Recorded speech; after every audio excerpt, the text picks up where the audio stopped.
I mean, your kids are a reflection of you. I mean, most people, if you see the kids overweight, 90% of the time the adults are overweight as well, the parents. You know, they tend to follow the habits that you follow. They're leading by example. That's what it is. Like my job, it's like a management role, so I do a lot of sitting about at the desk, and I could quite easily get into that lifestyle where I just sit at the desk and don't do anything until the kids come home on a night. You're not chained to the desk. You can get up every hour and maybe move around for a few minutes, and it tots up through the day. And that's where most, like, I tell people now, if you're taking a phone call, stand up and take the phone call. And if you don't need to be at your computer and you're just having a conversation with someone, stand up and walk around while you're having that conversation. So I used to go to the gym, and I think I used to think I knew what I was doing in the gym. And you get stuck. It's very easy to go in, isn't it, and go on the treadmill, and then you'll have a look at a couple of the machines and you think, oh yeah, I know what I'm doing. But that was purely because you've never had the confidence to go over them machines, so you've never tried it. And that comes back to, like, obviously going to these classes. What you've got to remember, like fitness classes, you go to a lot of them. They don't focus on form. They don't focus on like time under tension or progressive overload. It's just about getting you in there, trying to get you as sweaty as possible and get you out. It's like, so yeah, you might burn a lot of calories, but you're not actually working your muscles or building your muscles. Hello guys, and welcome to the Abs Fit podcast. So today we are going to be talking about being a busy mum and still managing to achieve your fitness goals. So we've got our guest on today who's one of our clients as well, Sarah, who's a very busy mum, runs a very hectic lifestyle, works full time and still manages to smash her goals. So we'll get started, guys. Let's go, Sarah. So, how are you? Yeah, good. All good. Right. So, do you want to give us a little bit of rundown on your current lifestyle, position? How many kids have you got? Yeah. Just things like that. So, I've got 2 children, young, age 6 and 9. So keep me on my toes all the time. And I've got a full-time job, which is 37 hours. And I also do like a part-time job as well. I do about 40 hours. So that's like night work a month. So it's just trying to juggle it all in, get it all smashing life. So, definitely a busy mum then, eh? Yeah, definitely. Yeah. And what the kids, have they got like activities, stuff what they do like around, like outside of school and stuff like that? I know you take them with gymnastics and swimming clubs and stuff. Yeah, so, nearly every night, to be fair, we've got stuff on. We do ice skating on a Tuesday, gymnastics on a Wednesday. We've got dance on a Thursday. we do swimming on a Saturday. So, yeah. But we're also a member over at David Lloyd's gym, so that when they're not doing activities, we go over to the gym and they're doing stuff there as well. So you keep them as busy as you are. Yeah. So obviously, how would you find the time to juggle everything? Manage, like, what you mean? I think it's just about diary management, isn't it? And it's got to be about priorities, really. I could quite easily, like my job, it's like a management role, so I do a lot of sitting about at the desk, and I could quite easily get into that lifestyle where I just sit at the desk and don't do anything until the kids come home on a night. But like if I get a break, I'll go out and go for a walk, or I'll try and get up early in the morning and go to the gym or whatever. But 1 hour of your day is like 10% of your day, isn't it? So if you can't find 10% of your day, you're struggling. Like you've got to prioritise your own health as well. Yeah. For my own mental health, if I'm sat staring at a screen all day, it's not going to do me any good. But I think it's important to promote like that healthy lifestyle for the kids as well. Like I don't want them to see me just sat on the couch being a slob. Like they'll always say, "Oh, Mummy, going to the gym," or "Are we doing this? Are we doing that?" They're like being active as well. So it's about giving them opportunities, isn't it? Yeah, 100%. I mean, your kids are a reflection of you. I mean, most people, if you see the kids overweight, 90% of the time the adults are overweight as well, the parents. You know, they tend to follow the habits that you follow. Just like with the Asian culture, a lot of people hide behind the genetics of diabetes, and type 2 diabetes is genetic when it's not. It's down to like you're just following the habits your parents followed. That's why it runs in the family. So it's just, again, like what you're saying there about leading by example. That's what it is, leading by. And a lot of people look for excuses, especially when it comes to steps. The amount of clients we get that say, "Oh, I just can't get the steps in." It's not that you can't get them in, you just can't be bothered getting them in, or you don't want to get them in. You said there, you take time out. If you sat at a desk all day, there's nothing stopping you getting up. You're not chained to the desk. You can get up every hour and maybe move around for a few minutes, and it tots up through the day. And that's where most, like, I tell people now, if you're taking a phone call, stand up and take the phone call. And you're like, if you don't need to be at your computer and you're just having a conversation with someone, stand up and walk around while you're having that conversation, and your steps will soon tot up. Another little tip is when you're in the gym and you're doing your workout, I see so many people, they'll do the reps and then they just sit on the bench. Get up for that 1 minute rest you've got. If you moved around in that 1 minute in between every set, imagine how much extra steps you'll do. That's a good 30 minutes of movement during your gym session, so it's not taking you any extra time because you've only been sat on the bench for that 1 minute. Yeah, so you're still definitely. completing your gym session in the same time, but you're walking out there and you're already 2,000 steps up maybe. Definitely. Well, I have a bit of a mindset where I try to hit 5,000 steps before 12 o'clock. So I think, but you know what, by the time we get the kids dropped off at school, there's 2,500 by the time. I try and park as far as away from the school. So like I've got to walk, do you know what I mean? Like obviously so it's not too far for the kids, but it all adds up at the end of the day. So then like, even if I go to the supermarket, I won't park right on top of the door where I used to do that. And I don't now, I park further away just because I know it's important. So if I try and hit 5,000 by 12 o'clock, then I know I've only got another 7,000 to do. And it, like, you do it. It is just little targets like that, just spreading it out. And that's the key, is spreading it out through the day.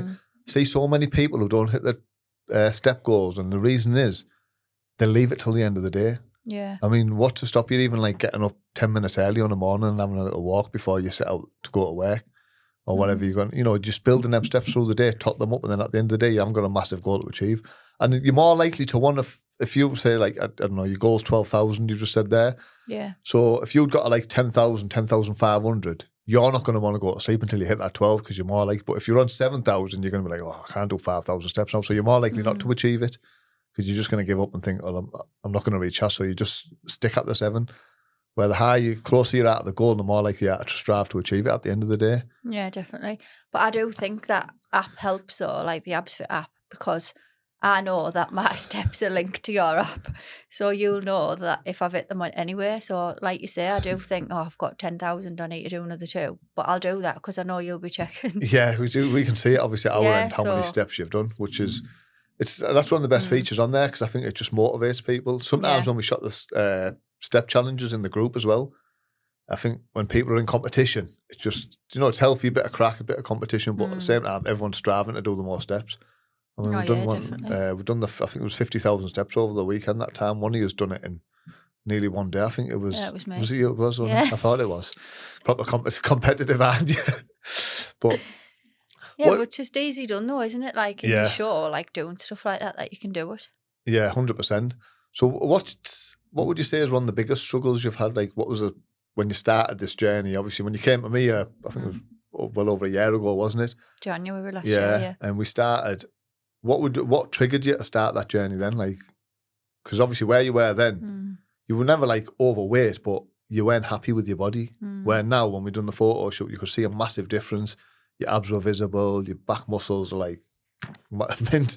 But what triggered you to kick it then? Like what was it that made you start?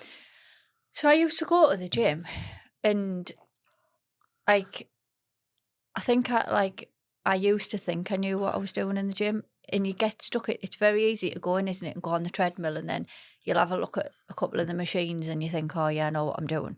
And then I used to go to loads of classes. I used to do a lot of cardio. And then I realised that actually the reason I was going to classes is because I need somebody to tell me what I'm doing. Like I need somebody to be accountable for somebody rather than just going to the gym and saying I've been to the gym. So then that's when I'd seen, obviously, AbsFit. A couple of my friends were coming to you. And then I'd seen that you did PT sessions. That's when I got in touch with you. And then I booked in. I think I booked 10, didn't I? And then another 10, and then you got stuck with me. Yeah. But no, I know you could see from the outset there was a lot of, I could see why you weren't using machines in the gym and you was because obviously you struggled a lot with your form at the beginning. But that was purely because you've never had the confidence to go over them machines, so you've never tried it. And that comes back to like obviously going to these classes. What you've got to remember, like fitness classes, you go to a lot of them. They don't focus on form. They don't focus on like time under tension or progressive overload. It's just about getting you in there, trying to get you as sweaty as possible and get you out. It's like, so yeah, you might burn a lot of calories, but you're not actually working your muscles or building your muscles. Where now we've been working on resistance training, and your strength's gone up like tenfold since you started. Oh, Got definitely. a lot stronger. Your form's improved loads. I mean, last time I done it. Now, obviously, since we switched from the one-to-one PT, we switched over to the online.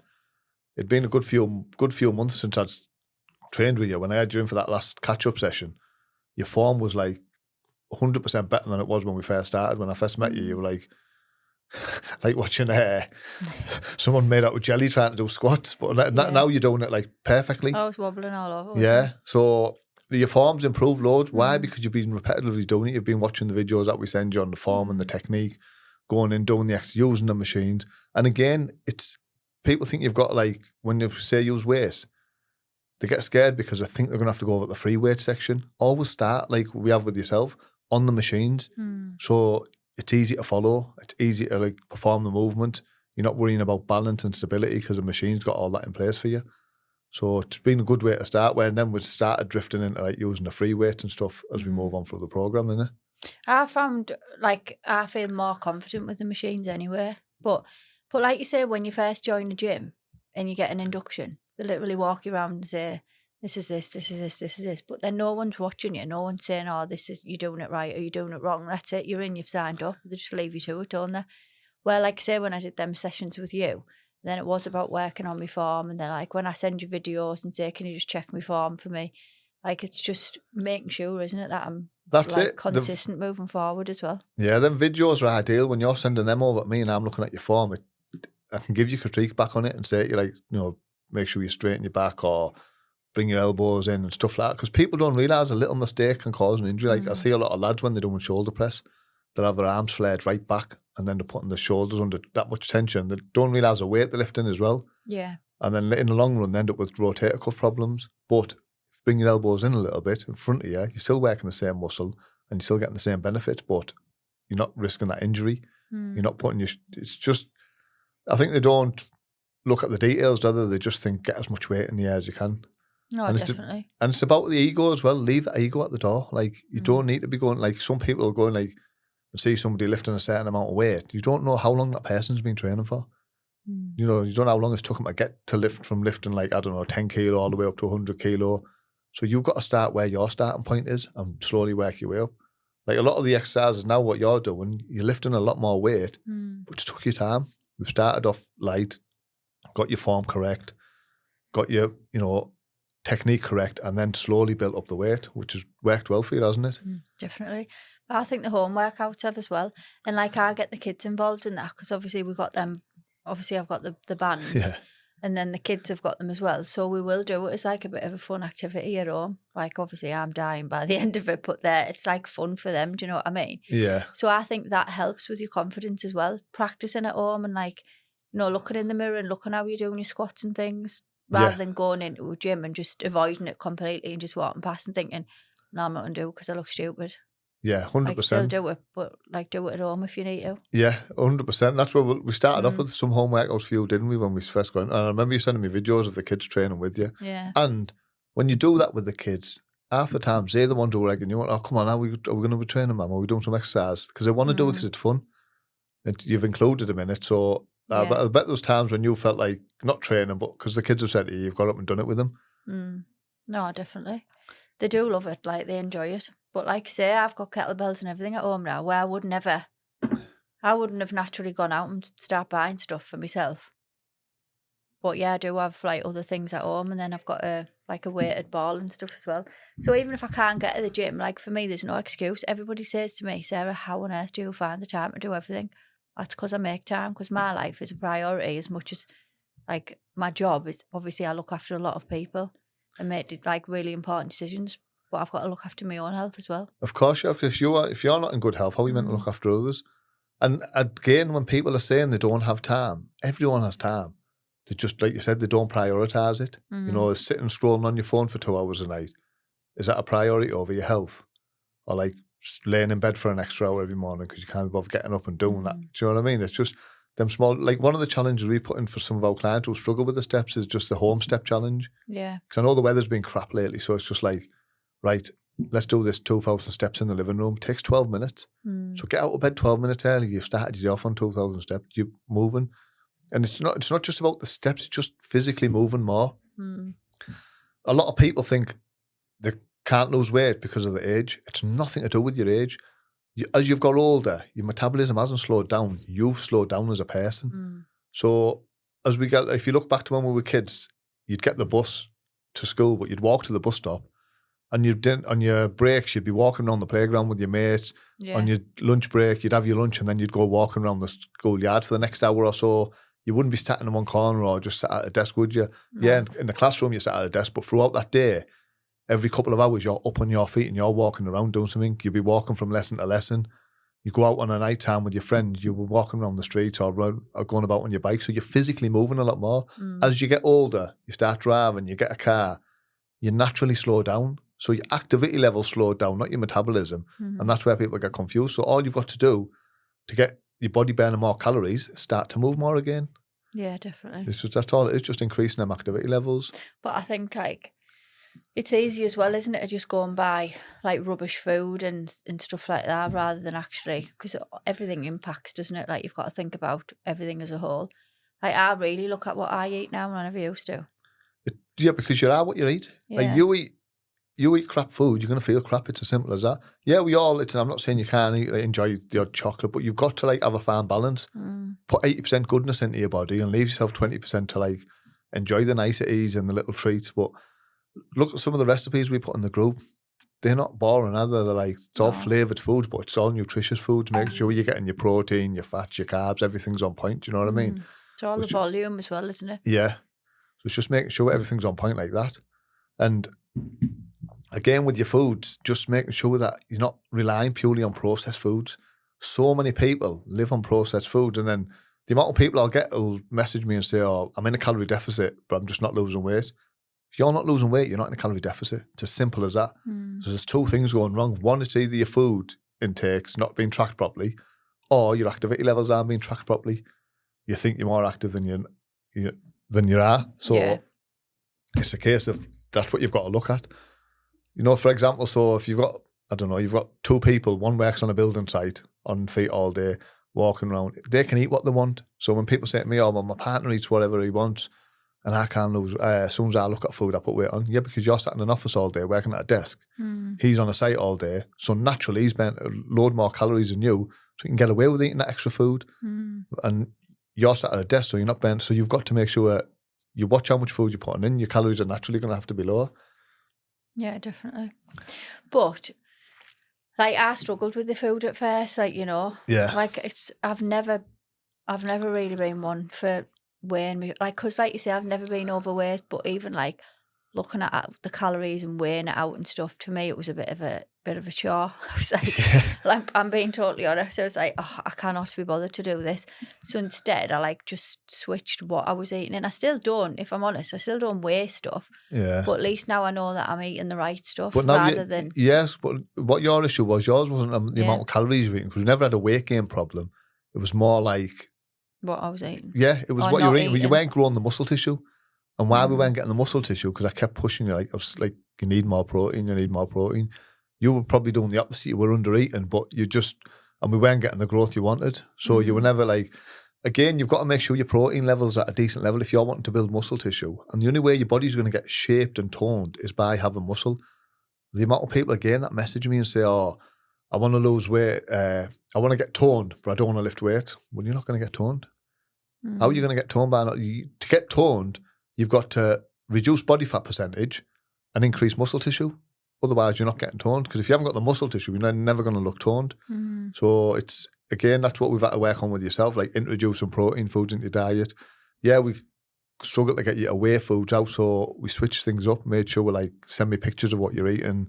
Let's have a look at right, you need more protein, you need more fat in there. It's just them little tweaks and changes, and it's more educating you. So now, going forward, what's got protein in it, what hasn't got protein. You can eyeball the food portions, roughly how many calories you're eating. But again, that's where people go wrong with the processed stuff.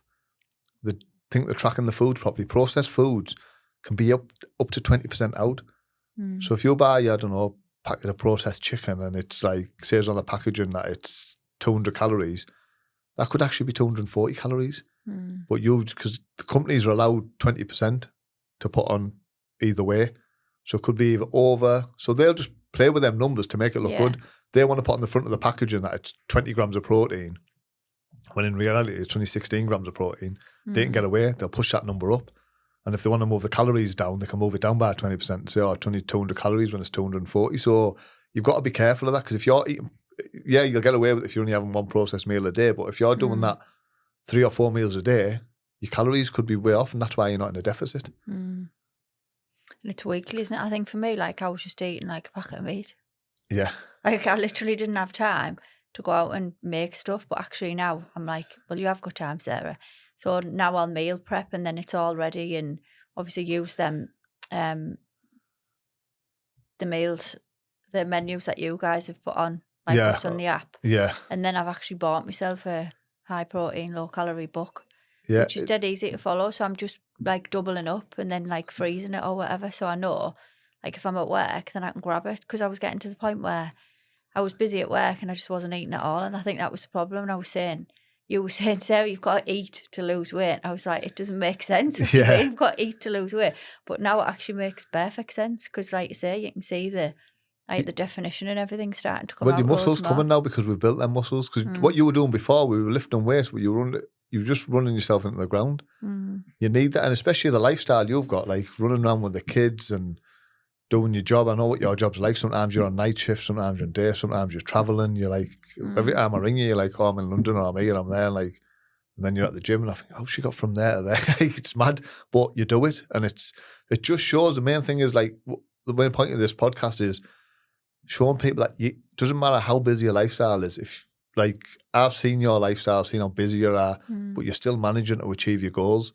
You've gone from where you were to where you are now, achieving that goal, getting the transformation that you wanted, and we're still building on it. But you know it's taking a bit longer, because sometimes there's been weeks when you've been really busy, or the kids are off school and you've been hard to get to the gym. But you're still making the effort, like you said. You'll switch your stuff up, start training at home, and that's a good thing with our program, where we can adapt it on a week-to-week basis. Yeah. If you say to me, I can't get to the gym this week, the kids are off, well, right, let's switch to home workout. But then, like, I'd go out and I'd take the kids out on the bikes, or let them just play outside, or take them to the park, and even just like running about at the park. But you've seen me doing running up and down in the stairs at home. Like, if I don't do it, I will do it. Like, I've actually videoed, haven't I? Me running up and down the stairs. Sent me videos of yourself running up and down the stairs. But it's just, you just got to, like, make sure you make the effort to do it. Yeah, if you want to, you'll do it. But everyone says, like, oh, Sarah, you're looking mint, like, you've changed loads, like how are you, like, keeping up with it? And look, loads of people come over to me, like, they recognise me, don't they? Yeah. They come over and say, you're off Abs Fit. But I think that's a good thing, because, like, it then motivates you more to keep moving, because you're like, actually, people are recognising that there's, like, these changes. So you make sure that it fits in your day. Yeah. Well, the amount of people I'll get will ring me and they'll always mention, like, oh, Sarah, I've seen Sarah and she recommended you, or I've seen her in the gym. And so you don't realise the people you're inspiring. Like, I think one of the other clients, Georgia, she had someone go up to her in the gym the other day and say to her, oh, I've been watching you for weeks training here, and it's probably inspired me. You look amazing. But so you don't realise the impact you're having on other people. No, but definitely. The way you're having that impact on them, imagine the impact you're having on your kids. Your kids are going to grow up to be fit and healthy. But if you weren't doing that with them, there's a good chance they're not going to. So it's not, you've got not just do it for yourself, do it for your kids. Yeah. Give them that better future and give them that mindset of, like, looking after themselves and being healthy. They love going to the gym then. Yeah. My youngest, like, competing with their muscles, isn't she? Yeah. Like, send them to Abdul. But again, that's, like, because, like, they know that's like what I do. But my husband started going to the gym and that now, and he's never been into that. But obviously he's seeing the difference as well. Yeah. And, like, so, like, tonight, for instance, we're not actually doing anything because it's half term. So I've booked the kids into 2 classes at the gym, which means then I can go over to the gym. But I know that they're happy and they're, like, loving life and doing what they're doing, while I've, like, still been able to do my stuff. In that, I've still just come off night, went straight back into days, and I'm still going to the gym tonight. So you can do it. Like, if people added up how many hours I did at work, they'd be like, what on earth is that? Like, are you even allowed to do that many hours? Yeah, but you do it. You're still achieving your goals. You're still getting everything done that needs to be done. But you said it perfectly earlier, the 10% thing that you mentioned. It's 10% of your day. Yeah, it's like 1 hour, isn't it? Yeah, and that's a game where people get mixed up with, like, they think they're going to lose weight by just going to the gym. You're in that gym for 1 hour, maybe 4 times a week. What about the other 23 hours, 7 days a week that you're not in the gym? That's what you've got to look at. That's the time when you lose the weight, not when you're in the gym. You're in the gym, you're going to shape and tone your body. Yeah, you might burn a bit of calories by doing your cardio at the end or whatever, but you're never going to burn the same amount of calories what you'll burn throughout that 23 hours of the day just through your normal activities, even just your natural body calorie burn. You're never going to burn as many. So you've got to focus more on burning calories outside the gym and leave the gym for like shaping and toning your body. No, definitely. But I think it's like making sure that you're getting the right amount of sleep as well. So as much as I'm advocating, oh yeah, I'm working all these hours and I'm doing everything, you've also got to think, actually, you do need a rest as well. So like I will have a rest day or I'll do something with the kids as much as we're out and about. Like we're more chilled, do you know what I mean? Yeah, like, well, I remember on the weekend when I messaged you to say you come for a walk on Sunday, I think it was on the Sunday, we were doing a group walk and you were like, oh no, it's my first day off, I'm going to have a sleep in. So you've prioritised your sleep that weekend to make sure your recovery is in charge. Now, sleep 100% is just as important. If you're not getting adequate sleep, it will affect your weight. You know, you're going to gain weight, your weight's going to fluctuate. So you need to make sure that you are getting, if you're not recovered and rested, like sometimes I'll say to you, you're training too much. Like if I've rang you and you're training and it's the day you went, why aren't you resting? Oh, I just felt like going to the gym, but it's not, you've got to let your body recover. Otherwise, you train Monday and then go on Tuesday again and then go on Wednesday. By Thursday, you're not going to be performing at your best. But if you train Monday, let your body rest Tuesday and then train Wednesday. When you go on Wednesday, you're going to be performing at your best. You're going to be lifting heavier than you would have been if you'd never give yourself that rest. Yeah. So definitely. it is definitely 100% just as important. And your rest days, it's not about just sitting there and laying there. It's active rest. Like use your rest days when you, again, keep your activity levels up. So just do a light walk. Go for steady walks or, you know, something like light, like swimming. That's not going to like exhaust we do you. go to swimming quite a bit. But it's not even like I don't want people to think that I'm like putting it all on the kids as well. Do you know what I mean? As if to say, oh yeah, the kids, like don't get time to be kids. The kids actually love doing stuff like that anyway. Yeah. And like, and we do still do loads of things as a family as well. well. Oh, no, I see it all. You know, when you're checking in, I see it on your social media and stuff. I've met the kids and they love it. I've seen them in the gym. But I think you do think that there's people who'll be sat there thinking them poor kids are always like out doing stuff, but no, but they're happy. Like when I come to David Lloyd, I think it was David Lloyd when I come to have a bit of a consultation with you then, and the kids were trying to nick your credit card to go and buy pizza, and it was like, do you know what I mean? So they're still eating the food kids like. They're still going eating pizzas and having fun, but they're just making sure that they're active and enjoying themselves. But even like socially and stuff as well, it's like a little community over there. Like we've made loads of friends there just off in the soft play. And then we'll chill for a bit and then we'll maybe go swimming and then they'll come back out. Like on a Saturday, I'll be in there for about 8 hours. But I'm getting my money's worth. You've got to have, haven't you? But yeah, we'll come out, we'll have a bit of breakfast and then we'll go back in and we'll do stuff and then like they'll be off. Do you know what I mean? Like there's loads of different things for them to do. Like sometimes they just do Lego club and that but then I know, like, and there's a spa, so then I can go and relax for an hour if I want. Like, I don't have to go in and, like, go to loads of classes and I'm at the gym. I can go and have a bit of me time as well. And a bit of unwind. Exactly, yeah. I think you took Samina for a bit of me time last time. So you come and met you, didn't you? But no, it's important, you know, your rest, recovery and taking time out for yourself, just as important. But that's why I like walking. Like, to me, that's my me time. Like, I'll get up sometimes in the morning and just before I start my day, go for a walk first. And it just gives you that headspace. You get to think about what you're going to be doing that day, what your goals are, what you want to achieve. Just gives you that time. Or sometimes I'll just shut a podcast on, shut my headphones on and go for a little walk. And it's just, again, it's your space, isn't it? Just different environment getting out. But loads of people say, well, now it's raining, I'm not going out. Well, it's not going to kill you, is it? So when you put a rain, just go. But again, that's why we offer like the home steps. But again, some people, they'll always find an excuse not to do it, where you're doing the opposite. You'll find a reason to do it or a way to do it. And that's what you've got to find that balance between them. No, definitely. So it's... But yeah, I think like I'm just used to having that busy lifestyle as well. And I think I've never been one to just sit and do nothing. So I think like for my own mental health and that as well, it's just getting it. But like I will wake up to like on the morning and think, right, can I get to the gym today? What time? I'll look at my diary, move stuff about, see what I can do. and then go over. If not, if I can't, like say, I'll go for a walk at dinner time. I'll make sure that I put my dinner break in, and I will go for a walk, Yeah. and then get my steps in by 12. No, it's like you said, it's prioritising it, isn't it? Yeah. And setting. So do you have like a diary where you plan your day out, or do you have it like sort of scheduled in a calendar or a diary? Yeah. So and then I'm just like in and out with meetings and stuff, or people will want chats with me, and they just put it all in. But like sometimes meetings can run over, sometimes they're like shorter. Like as much as I've got stuff in my diary, it's like a full diary, but things change, don't they? Yeah. So if I get a gap, I'm off. Right. So yeah. And what about you? Like, obviously, since we started your journey, do you find your energy levels are up compared to what they were like before? Obviously, with your busy lifestyle, like what I find myself sometimes when I'm not exercising and training, or I get wrapped up in work, my energy levels slowly start to come down, and before you know it, you're like starting to get tired, sat at the laptop, you're starting to go to fall asleep a bit during the day. But when I'm training and I'm on it and I'm eating right, I find my energy levels are through the roof. I think that fluctuates, to be honest, and that depends on how many hours and that I do. Like, so if I'm doing days into nights, days, do you know what I mean? Yeah. Like, you can get a bit tired. That's when you've got to know, you've got to listen to your body and know when to stop. But I find, like, obviously, everyone always says, oh, yeah, you've got to drink loads of water. When I started drinking all that, what were we on? Like 6 litres or something a day or something. It was something ridiculous.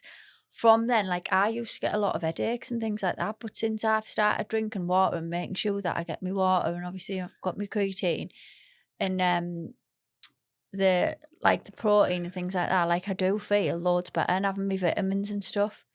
But that's not all the time, like, but the majority of the time, yeah. But I think I'd be. See, the water thing, people don't understand. Headaches a lot of the time come from dehydration. So when if you've been out drinking alcohol and you wake up the next morning with a hangover, you've got a headache, haven't you, when you've got a hangover? Why? Because you're dehydrated. Yeah, you've been drinking alcohol, but alcohol dehydrates you. So you're not drinking any water. You wake up rough as anything. And it's the same, that's what headaches are. So a lot of the time we think, oh, I've got a headache, go straight for tablets. Not thinking, you probably just need more water in your body. So it's, again, like it's the water level, having more water in your body does naturally give you more energy. That's why we give targets. I know that was a bit high what we done, but that was when we were coming up to a photo shoot. Yeah. We just got your water up to like sort of deload you sort of thing. But like normally just on average, you want to be drinking like someone like yourself at least 2-3 litres a day. And secondly, it just keeps you full. I think it just stops you wanting to binge. A lot of times I see people, oh, I snack a lot. Do you drink much water? Oh, no, I don't drink water at all. But that's probably the reason you're snacking, because you think you're hungry, but you're not. You're thirsty, but you're going for food rather than a drink. Do you know what I mean? But I think it's funny when people say, well, how can you drink that much water a day? And you're like, well, how many coffees do you drink a day? Well, I've had about 12 coffees since 1 o'clock. Well, there you go. How much water is that? Exactly. Like, but then it's all the caffeine and stuff as well, isn't it? So, yeah, and again, it's dehydrating you. It's like when I was talking to you the other day and you sent me over all your supplements and stuff, what you were taking, and you said it yourself, you need to hydrate before you caffeinate. And it's like a lot of people don't. They just rely on coffee and then they wonder why they crash later on in the day. And I could now what I've started doing, I'll have a couple of glasses of water in the morning before I have my coffee, and I try to delay my coffee for as long as I can, just so you don't crash by dinner time. Do you know what I mean? Yeah, I do that. I have water straight away. Yeah. It's like you say, when you're being asleep, when you wake up, and then obviously your body does need to be hydrated. So I will have about 500 mils of water before I even have a cup of tea in the morning. It's easy to just get down the hatch, isn't it? And then you're like, there you go, there's 500 gone. Yeah, 100%. Yeah. So what would you say to anyone else out there who's obviously in your position, a busy mum, struggling to find time and, just not happy how they feel in the body, but they want to make that change? What advice would you give to them? Well, I would just say, find the time, prioritise yourself, make sure, like you say, I know we've said it a number of times, but 10% of your day is 1 hour. That is achievable. It doesn't matter how you get there or what you do or whatever, but you can do it. And it's, I just think it's for your own mental and emotional health. You've got to start prioritising. None of us are getting any younger. And it's promoting that healthy lifestyle for the kids as well. Yeah. And we live to work, don't we? No, work. Or work to live. Work to live. Do you know what I mean? So it's you've just got to make sure that you come first. at work, you're just a number. If anything happens to you or if you leave, they'll just replace you. But there's only one of you, so make sure you look after you. Yeah, couldn't have said it better. 100%. So, guys, if you're watching this podcast, take note of what Sarah's saying. Prioritise yourself. Keep yourself as number one priority. Make sure if you've got goals to achieve, find a way to achieve them. Find time to do it. And trust me, you will see results if you put that time and effort in. Schedule some time in for yourself and you will be able to achieve it. If you are struggling and you're needing any help achieving your goals, feel free to DM us on Instagram, drop us a message, and we can arrange like a free consultation call or run through some, even messages with you and run you through exactly how we can help you achieve your goals and overcome them plateaus that you're hitting. So thank you very much, Sarah, for coming on and setting everyone straight on how easy it is to achieve being a busy mum. Yeah, no problem. Thanks for having me. And thanks for watching, guys. Don't forget to subscribe, hit the follow button, and like and share it with your friends, guys.